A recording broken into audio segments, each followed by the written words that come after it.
Shalom, selamat pagi. Puji Tuhan, kita akan segera memulai dalam Alkitab pada saat pagi hari ini. Mari kita berdoa. Bapa di surga, Bapa yang kami muliakan dalam nama Yesus, segala puji, segala hormat hanyalah bagi-Mu saja, bahwa kehidupan kami boleh ada sebagaimana kami ada, berkat kekuatan, kesehatan, semua datang daripada kemurahan Tuhan. Saatnya kami akan belajar akan firman-Mu, Engkau yang akan bukakan pengertian bagi kami. Pimpinan Roh Kudus akan senantiasa menyempurnakan pikiran hati kami, sehingga pemahaman lewat materi yang ada, kami boleh dapat mengerti dan boleh tertanam dalam hati kami, sehingga itu menjadi hikmat pengetahuan, kebijaksanaan dalam hati kami, yang akan mengubahkan dan membentuk karakter kami. Terima kasih Tuhan, segala bentuk kuasa kegelapan yang menghambat dengan berbagai cara, dalam nama Tuhan Yesus Kristus kami tolak dan hancurkan semuanya, itu darah Tuhan Yesus yang berkuasa. Terima kasih Tuhan, kami sudah berdoa dan ucap syukur akan memulai pendalaman Alkitab kami pada saat hari ini. Haleluya, amin. Ya, puji Tuhan.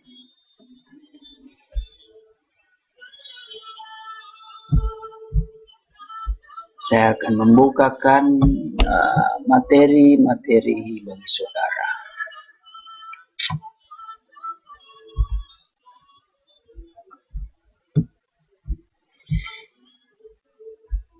Ya, kita sudah masuk kepada ayat yang ke-13. Ya, ayat yang ke-13.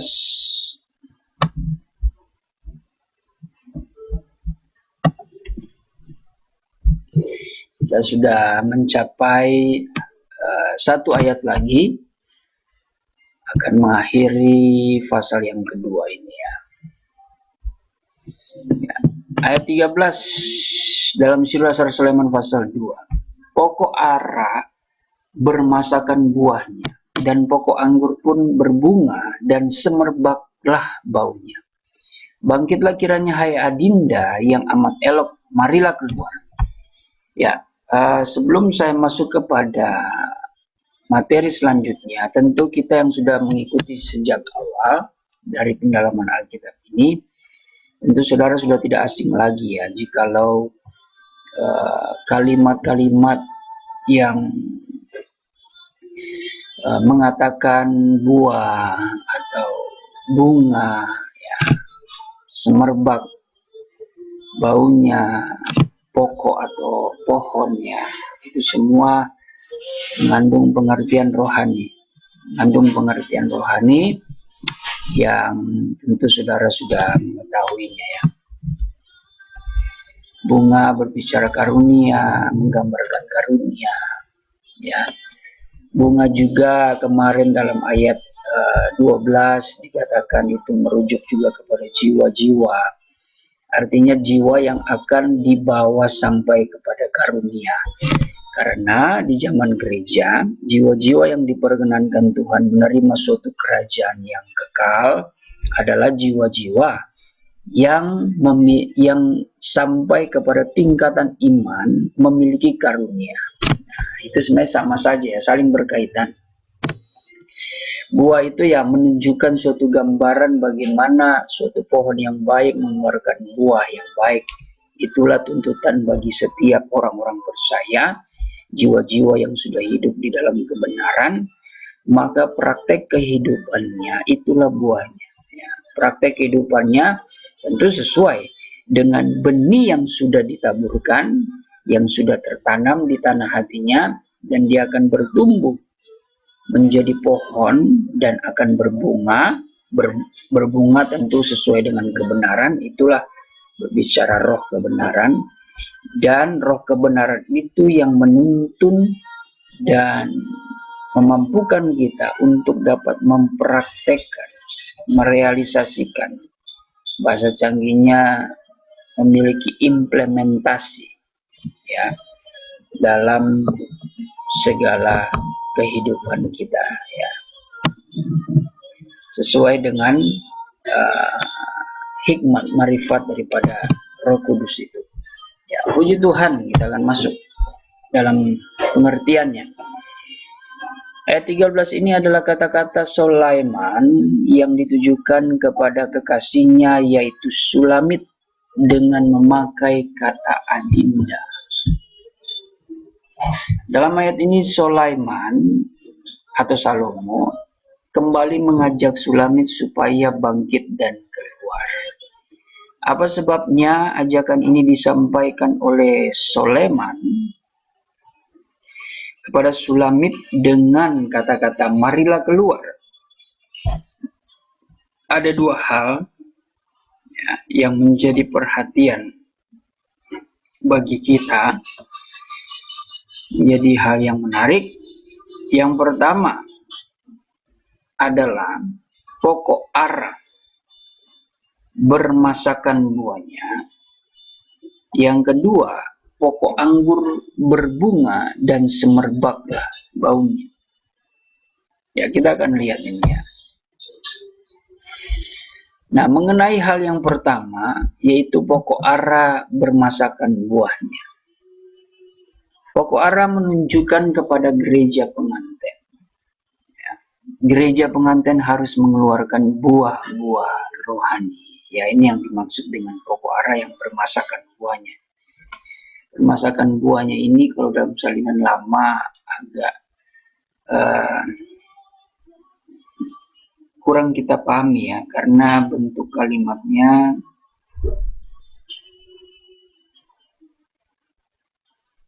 tidak biasa ya, tidak biasa. Coba kita bandingkan dengan salinan baru dalam Kidung Agung 2 ayat yang ke-13.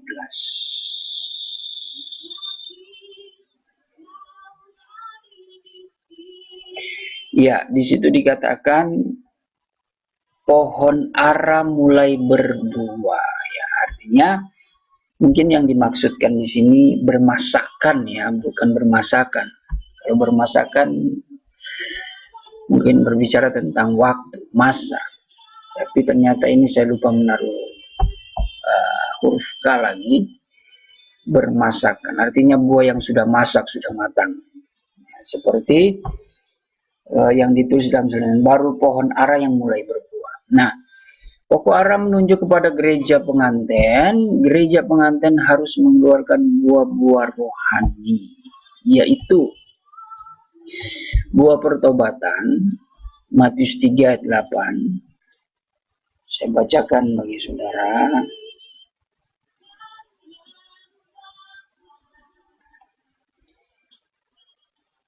Matius 3 ayat 8, keluarkanlah olehmu buah-buahan yang berpadan dengan tobat. Ya, itu yang dimaksud buah pertobatan. Saya baca dalam salinan lama ya. Kalau tidak mengeluarkan buah pertobatan itu, ada suatu ancaman ayat. Pada ayat yang ke-10, dikatakan, sekarang pun sudah sedia kapak di akar pohon kayu, maka tiap-tiap pohon kayu yang tiada berbuahkan buah yang baik akan ditebang dan dibuang ke dalam api.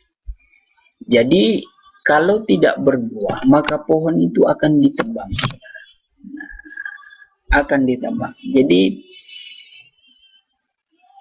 sangat mengerikan ya, mengerikan. Kita yang sudah bertumbuh dewasa, sudah memelihara pohon iman itu, tapi ancaman ayat itu bagi kita yang tidak sampai kepada buah, maka itu akan ditebang, ya, ditebang dan dibuahkan ke dalam api. Ya, itu berbicara tentang kehidupan kita yang kalau tidak mengeluarkan pertobatan, ada kemungkinan, ya, ada kemungkinan kita akan mengalami kebinasaan. Bukan cuma itu saudara, buah pelayanan yang dituntut dalam kehidupan kita. Yohanes 15 ayat yang ke-16.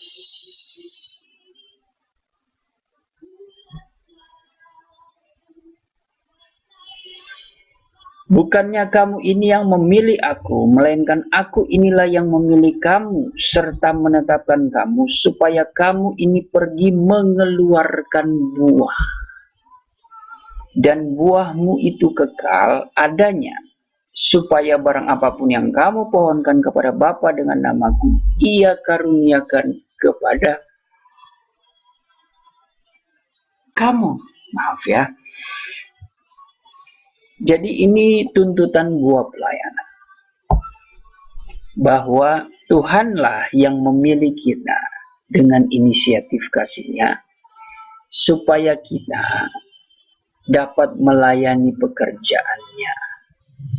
Orang-orang yang melayani pekerjaan Tuhan adalah orang-orang yang tentu sudah lahir baru dari air dan roh, yang sudah dipilih dan ditetapkan oleh Tuhan supaya mereka juga ada hasil di dalam pelayanan.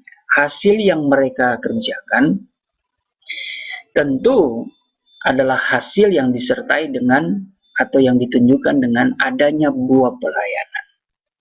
Nah, kalau kita membaca ayat seterusnya dalam pasal yang sama tadi, dikatakan, inilah aku berpesan kepadamu supaya kamu berkasih-kasih sama sendiri. Jadi,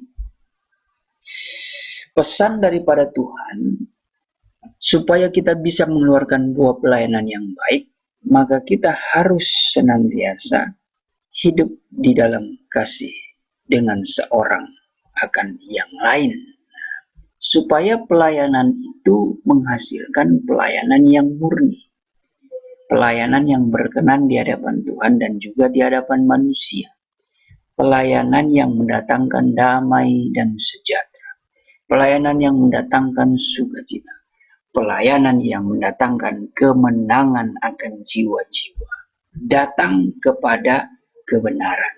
Nah, buah Roh Kudus ini adalah tuntutan buah yang ketiga. Galatia 5 ayat yang ke-22 sampai ke-23, ya.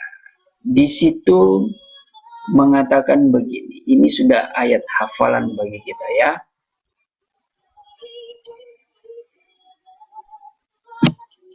Tetapi buah-buahan roh ya adalah kasih, sukacita, damai sejahtera atau perdamaian, panjang hati, kemurahan, kebaikan, setiawan, lemah lembut, dan tahan nafsu atau penguasaan diri. Maka tiada ada hukum yang melarangkan yang demikian. Tidak ada hukum yang melarang untuk tidak berbuat kasih. Tidak ada. Hukum aja yang dibuat oleh manusia supaya manusia itu dituntun kepada perbuatan yang baik. Karena setiap perbuatan yang jahat itu akan menerima hukuman. Nah, perbuatan baik ini justru akan terluput dari hukuman, melainkan ya akan menciptakan kedamaian. Itu buahnya. Suatu bangsa yang taat kepada hukum, bangsa itu akan menerima buah yang dirasakan bukan sepihak, dua pihak, atau sekelompok orang, atau sekeluarga orang, tetapi akan dirasakan satu bangsa itu. Bahkan akan memberi dampak kepada bangsa-bangsa yang ada di sekitarnya. Karena damai sejahtera itu luar biasa, ya. Coba kalau kita melihat satu bangsa yang hidup dalam kedamaian, ya. Di dalam dunia ini mungkin kita berada di tengah-tengah atau di dalam bangsa yang penuh dengan peperangan politik, peperangan antar manusia, ya, perang pendapat, perang opini, perang dunia medsos, perang politik, perang dagang, dan sebagainya. Rasanya kita ingin mengungsi. Yang kita cari informasi, mana ini negara yang aman. Aman, sejahtera, dan damai. Nah, itu pasti yang kita cari. Kita akan lari ke situ. Daripada di dalam negara yang penuh dengan peperangan, ya, yang justru buah dari peperangan itu pasti ada yang wafat, ada yang mati. Ya. Mereka resah, tidak sejahtera, mereka hidup dalam perselisihan, mereka hidup dalam peperangan dingin, dan resikonya adalah maut. Ya. Resikonya adalah kematian. Banyak orang yang terbunuh, baik terbunuh secara jasmani maupun terbunuh batinnya mereka, karakter mereka. Nah, manusia naturnya pasti akan survive, ya. Dia akan lari, akan mencari suatu tempat yang dapat membuat hidup mereka damai dan sejahtera. Itu dulu. Kalau sudah ada kedamaian, sudah pasti ada kebahagiaan. Sudah pasti ada kebahagiaan. Walaupun hidup ada proses. Tetapi kalau ada kedamaian, ada suatu jalan damai, ada suatu solusi damai, pasti mereka akan bahagia. Sudah proses lagi susah, terus di tengah-tengah peperangan, di tengah-tengah konflik, waduh bebannya luar biasa. Nah, tapi kalau proses hidup, pelajaran hidup itu sudah menjadi pergumulan kita, tapi kita mempunyai suatu ikatan yang baik antar sesama. Saya percaya itu tetap akan mendapatkan kebahagiaan. Ada kedamaian, ada sejahtera. Karena segala sesuatu selalu ada jalan keluar. Nah, di dunia ini kayaknya udah tidak ada ya. Kayaknya sudah tidak ada. Cuma orang-orang yang hidup di dalam kasih Tuhan, orang-orang yang hidup di dalam kebenaran, mereka lah orang-orang yang selalu mencari damai, sekalipun di tengah dunia yang tidak ada kedamaian. Tapi mereka berusaha untuk menciptakan kedamaian, karena untuk itulah mereka dipanggil. Ya. Untuk itulah mereka dipanggil dan memberi pengertian kepada dunia. Orang-orang yang mau masuk di dalam kebenaran, mereka akan dijanjikan suatu negeri. Nah, suatu negeri yang tidak akan mengenal malam, negeri yang tidak akan mengenal ratap dan tangis, suatu negeri yang tidak akan mengenal kebinasaan, tidak mengenal kematian, tidak mengenal suatu pergumulan, sengsara, penderitaan, tetapi negeri yang membuat kita mengalami kemuliaan, kebahagiaan, kekal, tidak akan habis, kekal selama-lamanya. Nah itu, yaitulah negeri Yerusalem baru, bumi dan langit baru. Makanya kita harus siap mengungsi dari dalam dunia ini, saudara. Ya. Dunia ini sudah tertutup, sehingga sulit untuk kita menemukan suatu tempat yang ada damai. Kalaupun ada tempat yang damai, karena manusia itu sendiri yang menciptakan kedamaian. Nah, itu pun fana ya. Tapi puji Tuhan, puji Tuhan. Kedamaian yang daripada Tuhan itu sifatnya kekal. Di bumi ini tetap ada, sampai di surga pun mendapatkan jaminan kedamaian yang kekal. Nah, itu luar biasa. Makanya penting buah Roh Kudus ini untuk dapat dinyatakan, karena akan mempengaruhi kehidupan kita, pelayanan kita, dan mempengaruhi kehidupan kita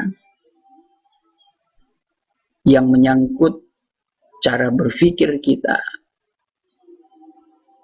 perasaan kita, kehendak kita, dan pelayanan kita, ya, serta keberadaan kita, hubungan kita, posisi kita di mata Tuhan itu seperti apa. Itulah buah Roh Kudus. Makanya kalau saya berikan suatu gambaran di dalam gambar tabernakel yang dihubungkan dengan 7 tingkat iman, saudara bisa melihat di layar bahwa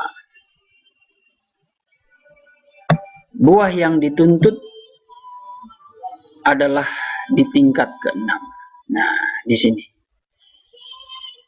Itu adalah tuntutan terakhir sebelum kita mencapai kesempurnaan.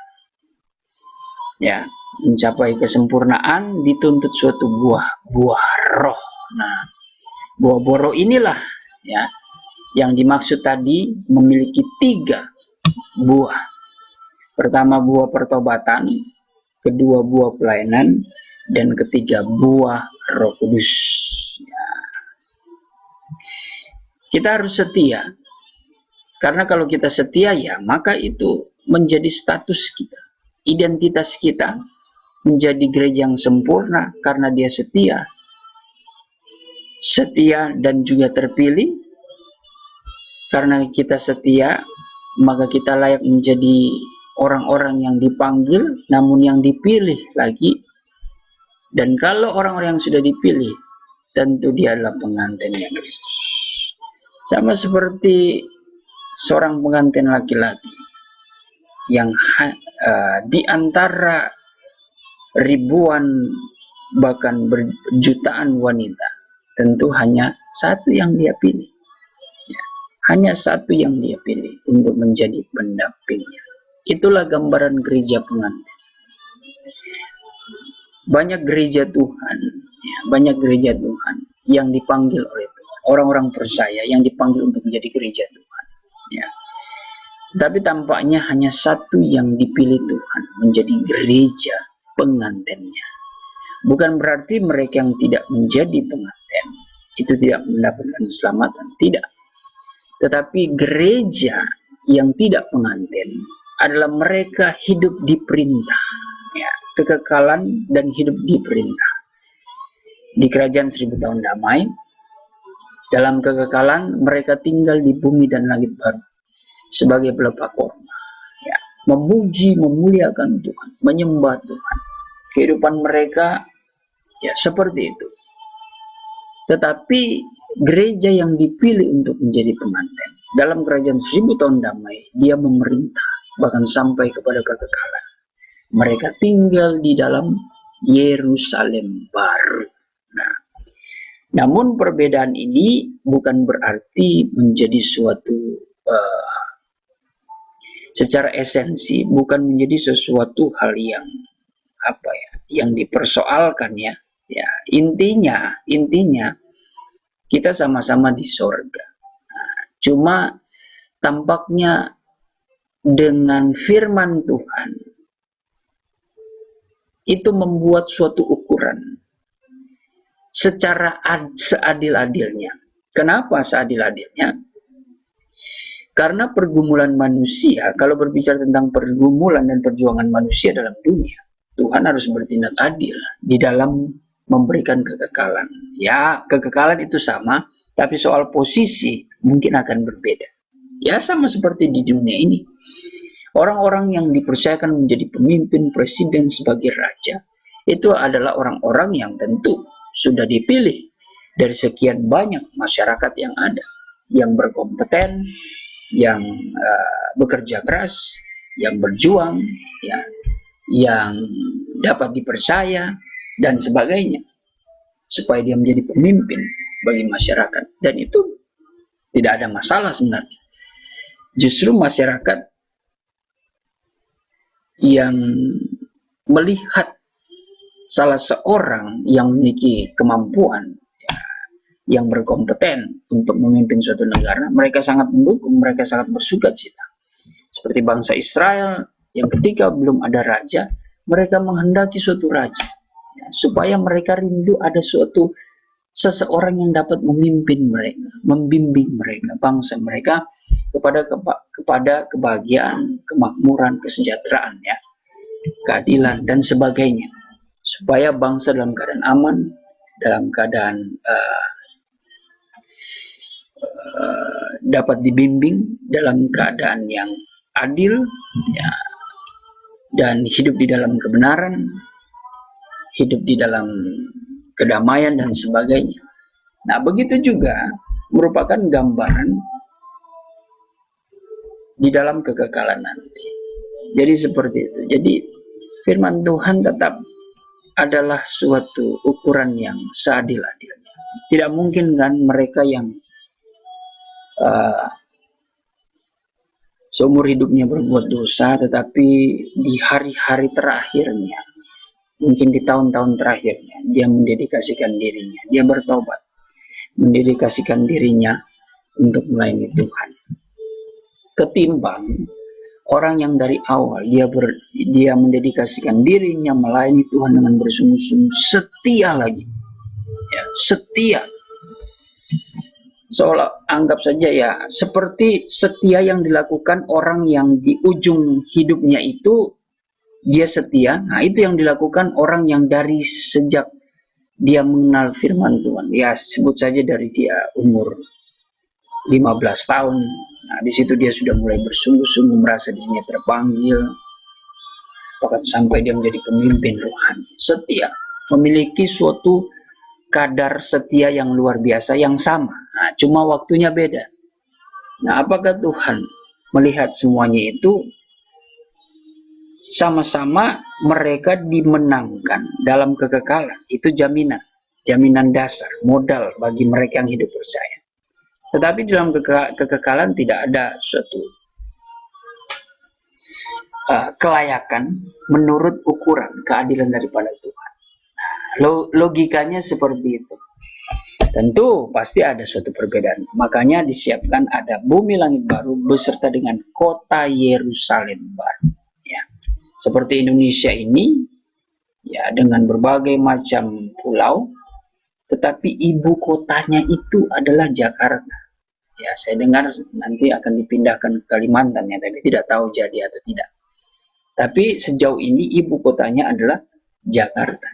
Jadi pusat perhatian, pusat perdagangan, pusat orang-orang mencari nafkah itu semua pasti dari daerah-daerah mereka akan berusaha, ya, berjuang di dalam kota, ibu kota daripada Indonesia itu. Karena dari situlah mungkin dari situlah suatu negara dapat membangun, dan di situ tempat pemerintahan, ya, bertempat tinggal, ya, yang menjadi pusat ibu kota di situ, dan dari kota Jakarta juga yang akan memasok bahan-bahan makanan, ya, untuk mensejahterakan rakyat di dalam perekonomian. Dari situ baru dia akan mengalirkannya segala sesuatu ke daerah-daerah yang ada di seluruh pelosok Indonesia. Nah, jadi seperti itu, saudara. Begitu juga gambaran daripada keadilan Tuhan mengenai suatu negeri yang dijanjikan Tuhan. Nah, kita kembali lagi.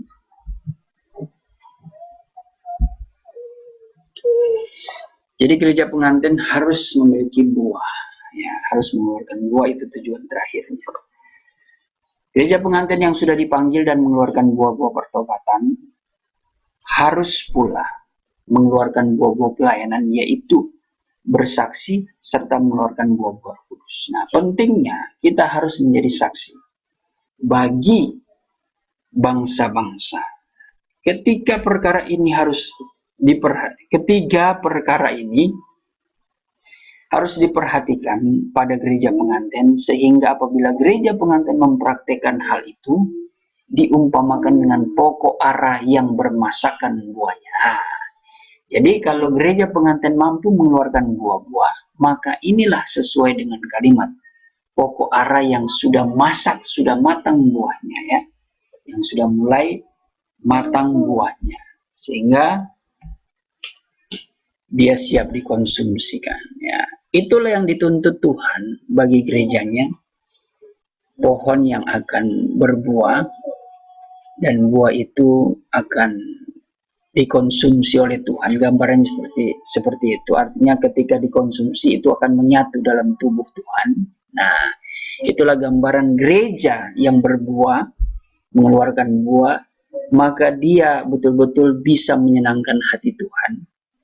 Kedua, pengertiannya seperti gereja yang sudah berbuah dalam hidupnya, maka dia akan menyatu menjadi sempurna roh, jiwa, dan tubuh, sama seperti Bapa di sorga. Puji nama Tuhan. Inilah yang menjadi pendalaman Alkitab kita. Bagian pertama, pertemuan pertama dalam ayat 13. Kiranya kita tetap berbuah-buah. Kita akan lanjutkan pada esok hari. Lebih jauh lagi memahami tentang ayat 13 ini. Kita berdoa. Bapa di dalam surga, terima kasih Engkau Allah yang baik. Engkau yang selalu memberikan kami kemampuan agar kami selalu berjalan di dalam kebenaran firman. Pada saat ini kami diingatkan kembali sebagai gereja pengantin, kami mempunyai tuntutan untuk memiliki hidup yang berbuah-buah. Kiranya Roh Kudus memampukan kami Tuhan, agar kami boleh mencapai tingkatan iman yang siap disempurnakan.